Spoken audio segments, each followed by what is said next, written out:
Amaniyelli Babayev. Kılaataşlarıma 11 bolup 9 ýyl sähär gadam urardyk. Biz agdy bir jem bolup her gün söhbet gurardyk. 19 ýyl geçipdir.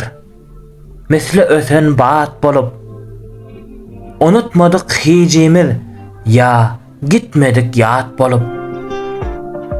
Dogan bolluk dost bolup gatnaşyrlyk garaşyp bu durmuşa bäsgerlik bagyt bilen ýaryşyp Gurban geldi täze degişerdi degerdi ata gellem kılaskom bar boyun egerdi döwlet gellem oraz vay hiç kesden pes durmazdy gözel bilen aýbölük laqataýsaň urmazdy bäsleş bolup bäş bolup kılasa nur saçardy Zeynep Dilfuza sada alçakda söz açardy gelnim bolup Hatijam maşgalam dik başımdır aman gella mehriban